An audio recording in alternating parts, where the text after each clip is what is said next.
En agitant à nouveau jeudi la menace nucléaire, le président russe Vladimir Poutine espère dissuader les Occidentaux d'aider l'Ukraine, mais selon Héloïse Fayet, experte à l'Institut français des relations internationales, il n'y a pas de signe plus alarmant quant au risque d'utilisation de l'arme nucléaire. Pourquoi Vladimir Poutine agite-t-il de nouveau la menace nucléaire dans son adresse à la nation?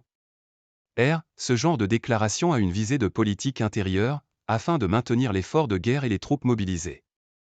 Le président russe rappelle aussi régulièrement l'existence de la dissuasion face à une alliance nucléaire, l'OTAN, et face aux puissances nucléaires que sont les États-Unis, la France et le Royaume-Uni. Il s'agit enfin de rappeler que la Russie ne dispose pas uniquement d'armes nucléaires mais aussi de capacités conventionnelles qui peuvent atteindre le territoire européen, avec ce qu'on appelle des armes stratégiques non nucléaires, d'une portée comprise entre 1500 et 2000 ou 3000 km. Ces déclarations entrent dans la catégorie du signalement stratégique, ce que toutes les puissances nucléaires font. Poutine espère que cela aura des conséquences sur l'opinion publique occidentale, que nous serons ainsi dissuadés de fournir plus d'armes à l'Ukraine. Or on voit bien depuis 2 ans ça ne fonctionne pas. La Russie est-elle susceptible d'utiliser l'arme nucléaire en réponse à l'envoi de militaires européens en Ukraine, hypothèse avancée lundi par le président français Emmanuel Macron? Non, pas du tout.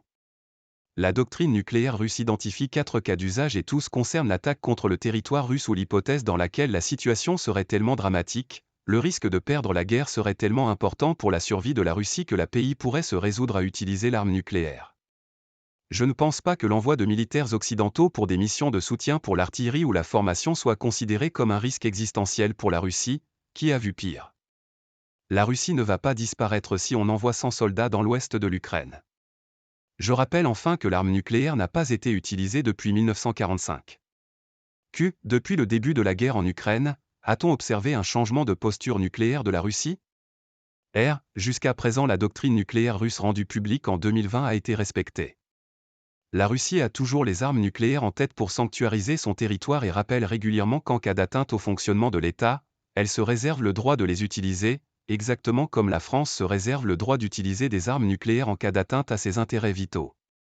On voit une modernisation de l'arsenal nucléaire qui s'intensifie et se poursuit, mais c'est relativement cohérent par rapport à ce que font les États-Unis ou la France. On est dans un rapport dissuasif relativement équilibré et pour l'instant il n'y a pas de signe plus important de risque d'emploi de l'arme nucléaire.